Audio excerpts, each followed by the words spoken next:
नमस्कार दोस्तों, SK education channel में आपका स्वागत है। प्रेमचंद जी की प्रसिद्ध कहानी कफन। झोपड़े के द्वार पर बाप और बेटा दोनों एक बुझे हुए अलाव के सामने चुपचाप बैठे हुए हैं और अंदर बेटे की जवान बीवी बुधिया प्रसव वेदना में पछाड़ खा रही थी। रह रह कर उसके मुंह से ऐसी दिल हिला देने वाली आवाज़ निकलती थी कि दोनों कलेजा थाम लेते थे। जाड़ों की रात थी, प्रकृति सन्नाटे में डूबी हुई, सारा गांव अंधकार में लय हो गया था। घीसू ने कहा, मालूम होता है बचेगी नहीं, सारा दिन दौड़ते हो गया, जा देख तो आ। माधव चिढ़कर बोला, मरना ही तो है, जल्दी मर क्यों नहीं जाती, देख कर क्या करूं।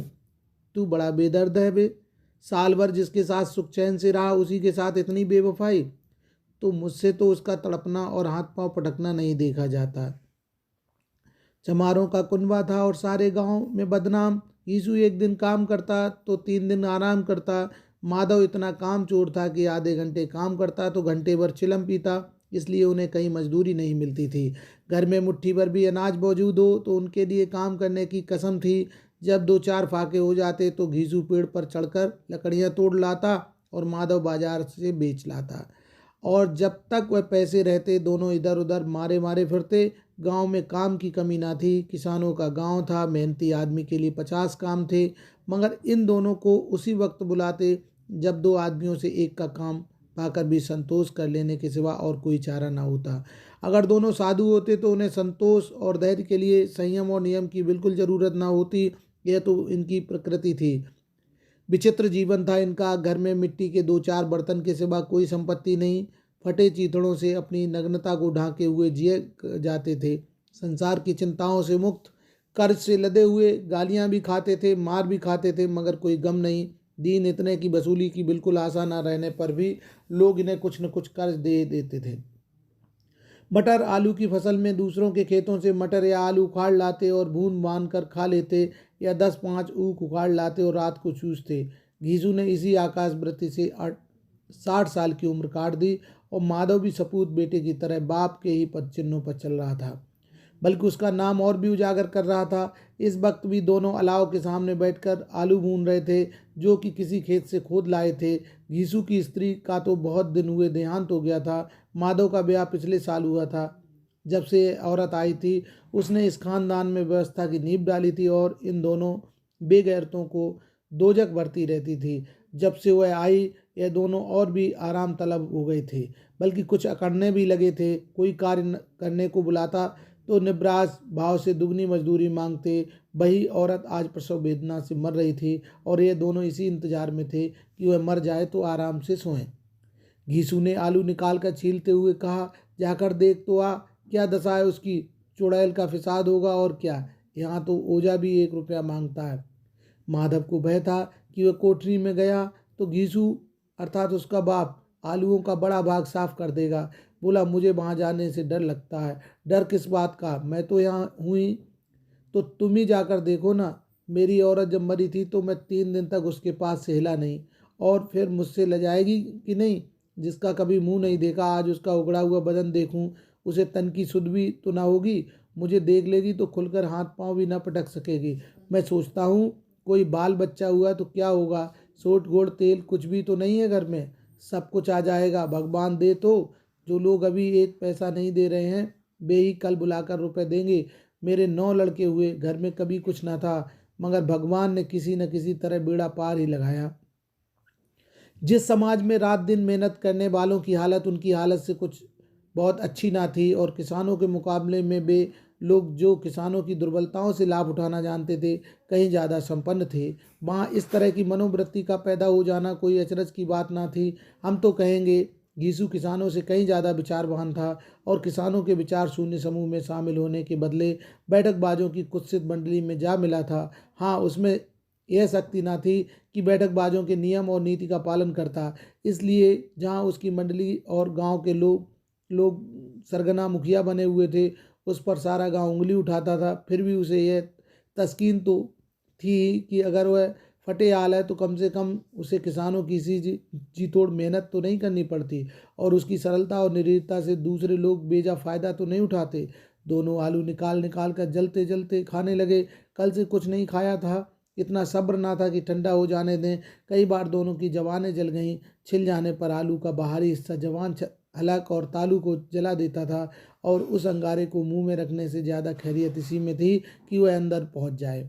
वहाँ उसे ठंडा करने के लिए काफ़ी सामान थे, इसलिए दोनों जल्द जल्द निकल जाते। हालांकि इस कोशिश में उनकी आंखों से आंसू निकल आते।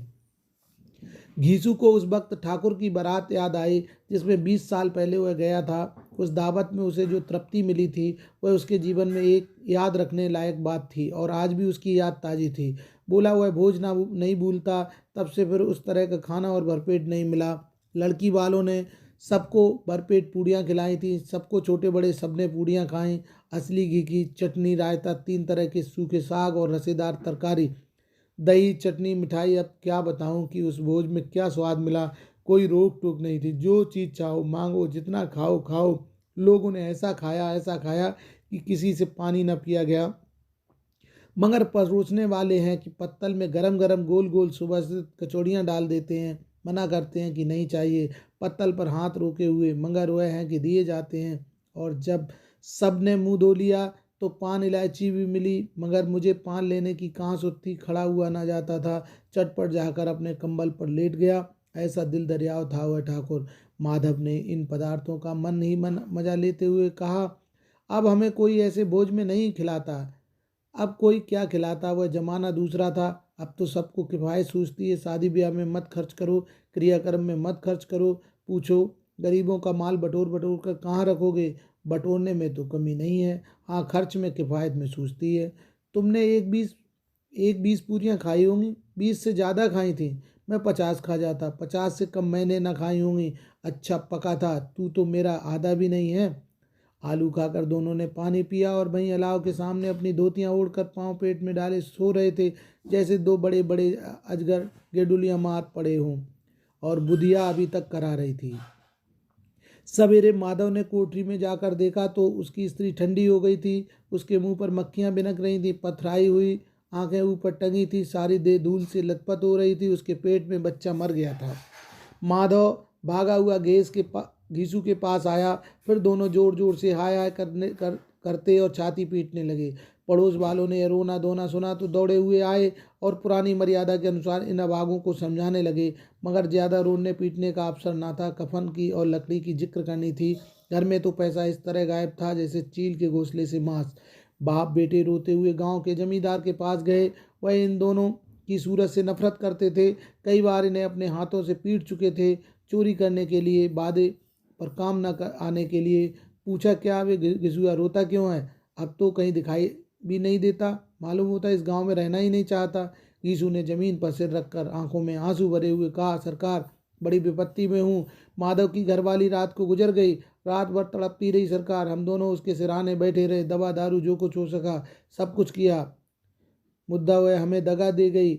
अब कोई एक रोटी देने वाला भी ना रहा। मालिक तबाह हो गए। घर उजड़ गया। आपका गुलाम हूँ। अब आपके सिवा कोई कौन उसकी मिट्टी पार लगाएगा। हमारे हाथ में तो कुछ था, वह सब दवा दारू मुट गया। सरकार ही की दया होगी तो उसकी मिट्टी उठेगी। आपके सिवा सिवा किसके द्वार पर जाऊं। जमींदार साहब दयालु थे, मगर घीसू पर दया करने, काले कंबल पर रंग चढ़ाना था। जी में तो आया कह दें चल दूर हो यहाँ से। यूं तो बुलाने से भी नहीं आता। आज जब गरज पड़ी तो आकर खुशामद कर रहा है। हरामखोर कहीं का बदमाश। लेकिन एक क्रोध या दंड देने का अवसर न था। जी में कुड़ते हुए 2 रुपए निकाल कर फेंक दिए कुर्ते से, मगर सांत्वना का एक शब्द भी ना निकला। उसकी तरफ ताका तक नहीं, जैसे सिर का बोझ उतारा हो। जब जमींदार साहब ने 2 रुपए दिए तो गांव के बनिए महाजनों को इनकार का साहस कैसे होता। यीशु जमींदार के नाम का ढिंडोरा भी पीटना जानता था। किसी ने 2 आने दिए, किसी ने 4 आने दिए। 1 घंटे में घीसू के पास 5 रुपए की अच्छी खासी रकम जमा हो गई। कहीं से अनाज मिल गया, कहीं से लकड़ी, और दोपहर को घीसू और माधव बाजार से कफन लाने चलो बांस बांस काटने लगे। गांव की नरम दल स्त्रियां आकर लाश देखती थीं और उसकी बेकसी पर 2 बूंद आंसू गिराकर चली जाती थीं। बाजार में पहुंचकर घीसू बोला, लकड़ी तो उसे जलाने भर को मिल गई है, क्यों माधव। माधव बोला, हाँ लकड़ी तो बहुत है, अब कफन चाहिए तो चलो कोई हल्का सा कफन ले लें। हाँ और क्या, लाश उठते उठते रात हो जाएगी। रात को कफन कौन देखता है। कैसा बुरा रिवाज है कि जिसे जीते जी तन ढांकने को चीथड़ा भी न मिला, उसे मरने पर नया कफन चाहिए। कफन लाश के साथ जल ही तो जाता है। और क्या रखा रहता है, यहीं 5 रुपये पहले मिलते तो कुछ दवा दारू कर लेते। दोनों एक दूसरे की मन की बात ताड़ रहे थे। बाजार में इधर उधर घूमते रहे, कभी इस बजाज की दुकान पर गए, कभी उसकी दुकान पर गए। तरह तरह के कपड़े, रेशमी सूती देखे, मगर कुछ जचा नहीं। यहाँ तक कि शाम हो गई, तब दोनों न जाने किस देवी प्रेरणा से एक मधुशाला के सामने जा पहुँचे और जैसे किसी पूर्व निश्चित व्यवस्था से अंदर चले गए। वहाँ जरा देर तक दोनों असमंजस में खड़े रहे। फिर घीसू ने गद्दी के सामने जाकर कहा, साहू जी एक बोतल हमें भी देना। उसके बाद कुछ चिखोना आया, तली हुई मछली आई और दोनों बरामदे में बैठकर शांतिपूर्वक पीने लगे। कई कुज्जियाँ ताबड़तोड़ पीने के बाद दोनों सरूर में आ गए। यीशु बोला, कफन लगाने से क्या मिलता, आखिर जल ही तो जाता है, कुछ बहू के साथ तो ना जाता। माधव आसमान की तरफ देखकर बोला, मानो देवताओं को अपनी निष्पापता का साक्षी बना रहा हो। दुनिया का दस्तूर है, नहीं लोग बामनों को हजारों रुपए क्यों देते हैं, कौन देखता है परलोक में मिलता है या नहीं। बड़े आदमियों के पास धन है, फूकें, हमारे पास फूकने क्या है। लेकिन लोगों को जवाब क्या दोगे, लोग पूछेंगे नहीं कफन कहाँ है। घीसू हंसा, वे कह देंगे रुपए कमर से खिसक गए, बहुत ढूंढा नहीं, मिले नहीं, लोगों को विश्वास ना आएगा लेकिन फिर भी वही रुपए देंगे। माधव भी हंसा इस अनपेक्षित सौभाग्य पर, बोला, बड़ी अच्छी थी बेचारी, मरी तो खूब खिला पिला कर। आधी बोतल से ज़्यादा उड़ गई। घीसू ने 2 सेर पूड़ियाँ मंगाई, चटनी, अचार, कलेजियाँ। शराब खाने के सामने ही दुकान थी। माधव लपक कर 2 पत्तलों में सारे सामान ले आया। पूरा 1.5 रुपया खर्च हो गया, सिर्फ थोड़े से पैसे बच रहे। दोनों इस वक्त इस शान में बैठे पूड़ियाँ खा रहे थे जैसे जंगल में कोई शेर अपना शिकार उड़ा रहा हो। ना जवाबदेही का खौफ था, ना बदनामी की फिक्र। इन सब भावनाओं को उन्होंने बहुत पहले ही जीत लिया था। यीशु दार्शनिक भाव से बोला, हमारी आत्मा प्रसन्न हो रही है तो क्या उसे पुण्य ना होगा। माधव ने श्रद्धा से सिर झुकाकर तस्दीक की, जरूर से जरूर होगा। भगवान तुम अंतर्यामी हो, उसे वैकुंठ ले जाना। हम दोनों हृदय से आशीर्वाद दे रहे हैं। आज जो भोजन मिला है वह कभी उम्र भर न मिला था। एक क्षण के बाद माधव के मन में एक शंका जागी। बोला, क्यों दादा, हम लोग भी एक न एक दिन वहाँ जाएंगे ही। यीशु ने इस भोले भाले सवाल का उत्तर न दिया। वह परलोक की बातें सोचकर इस आनंद में बाधा न डालना चाहता था। जो वहाँ हम लोगों से पूछे कि तुमने हमें कफन क्यों नहीं दिया तो क्या कहोगे, कहेंगे तुम्हारा सिर। पूछेगी तो जरूर, तू जाने, तू कैसे जानता है कि उसे कफन ना मिलेगा। तू मुझे ऐसा गधा समझता है, 60 साल क्या दुनिया में घास खोदता रहा हूँ, उसको कफन मिलेगा और बहुत अच्छा मिलेगा। माधव को विश्वास ना आया। बोला, कौन देगा, रुपए तो तुमने चट कर दिए, वह तो मुझसे पूछेगी, उसकी मांग में तो सिंदूर मैंने डाला था। कौन देगा, बताते क्यों नहीं। वही लोग देंगे जिन्होंने अब की दिया है। हाँ, अब की रुपए हमारे हाथ ना आएंगे। ज्यों ज्यों अंधेरा बढ़ता था त्यों त्यों की चमक तेज होती थी। मधुशाला की रौनक भी बढ़ती जाती थी। कोई गाता था, कोई डींग मारता था, कोई अपने संगी के गले लिपटा जाता था, कोई अपने दोस्त के मुंह में कुल्हड़ लगाए देता था। वहाँ के वातावरण में सरूर था, हवा में नशा। कितने तो यहाँ आकर एक चुल्लू में मस्त हो जाते थे। शराब से ज़्यादा यहाँ की हवा उन पर नशा करती थी। जीवन भर की बाधाएं यहाँ खींच लाती थी और कुछ देर के लिए भूल जाते थे कि वे जीते हैं या मरते हैं, या न जीते हैं न मरते हैं। और यह दोनों बाप बेटे अब भी मज़े मज़े से लेकर चुस्कियाँ ले रहे थे। सबकी निगाहें इनकी ओर जमी हुई थीं। दोनों कितने भाग्य के बली हैं। पूरी बोतल बीच में है। भरपेट खाकर माधव ने बची हुई पूड़ियों का पत्तल उठाकर एक भिखारी को दे दिया, जो खड़ा इनकी ओर पूरी भूखी आंखों से देख रहा था और देने के गौरव, आनंद और उल्लास का अपने जीवन में पहली बार अनुभव किया था। यीशु ने कहा, ले जा, खूब खा और आशीर्वाद दे। जिसकी कमाई है वह तो मर गई, मगर तेरा आशीर्वाद उसे जरूर पहुंचाएगा। रोए रोए से आशीर्वाद दो, बड़ी गाड़ी कमाई के पैसे हैं। माधव ने फिर आसमान की तरफ देखकर कहा, वह बैकुंठ में जाएगी दादा, बैकुंठ की रानी बनेगी। यीशु खड़ा हो गया और जैसे उल्लास की लहरों में तैरता हुआ बोला, हाँ बेटा, बैकुंठ में जाएगी। किसी को सताया नहीं, किसी को दबाया नहीं, मरते मरते हमारी ज़िंदगी की सबसे बड़ी लालसा पूरी कर गई। और न बैकुंठ जाएगी तो क्या ये मोटे मोटे लोग जाएंगे जो गरीबों को दोनों हाथों से लूटते हैं और अपने पाप को धोने के लिए गंगा में नहाते हैं और मंदिरों में जल चढ़ाते हैं। श्रद्धालुओं का यह रंग तुरंत ही बदल गया। अस्थिरता नशे की खासियत है। दुख और निराशा का दौर हुआ। माधव बोला, मगर दादा, बेचारी ने जिंदगी में बड़ा दुख भोगा, कितना दुख झेल कर मरी। वह आंखों पर हाथ रखकर रोने लगा, चीखे मार मार कर रोने लगा। भीषु ने समझाया, क्यों रोता है बेटा, खुश हो कि वह माया जाल से मुक्त हो गई, जंजाल से छूट गई।